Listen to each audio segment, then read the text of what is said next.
দেশব্যাপী চলমান ৫ বছরে ২৫ কোটি বৃক্ষরোপণ কর্মসূচির অংশ হিসেবে মানিকগঞ্জের শিবালয় তেওতা ইউনিয়নে বৃক্ষরোপণ কর্মসূচি পালন করা হয়েছে। বিস্তারিত থাকছে ফারুক হোসেনের প্রতিবেদনে।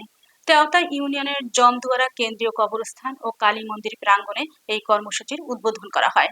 বৃক্ষরোপণ কর্মসূচির উদ্বোধন করেন শিবালয় উপজেলা নির্বাহী অফিসার মনীষা রানী কর্মকার। কর্মসূচির অংশ হিসেবে কবরস্থান ও মন্দির প্রাঙ্গণে বিভিন্ন প্রজাতির বৃক্ষের চারা রোপণ করা হয়। এ সময় অন্যান্যর মধ্যে উপস্থিত ছিলেন তেওতা ইউনিয়ন মৎস্যজীবী দলের সভাপতি মোহাম্মদ আরিফ হোসেন সহ স্থানীয় গণ্যমান্য ব্যক্তিবর্গ এবং বিভিন্ন শ্রেণী পেশার মানুষ। মনীষা রানী কর্মকার বলেন, পরিবেশের ভারসাম্য রক্ষা ও জলবায়ু পরিবর্তনের ঝুঁকি মোকাবেলায় বৃক্ষরোপণের কোনো বিকল্প নেই।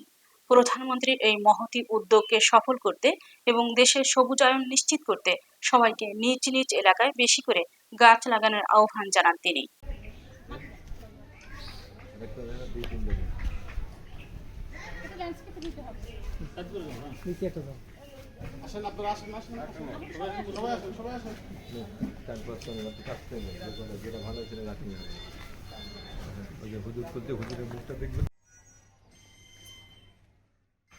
হ্যালো,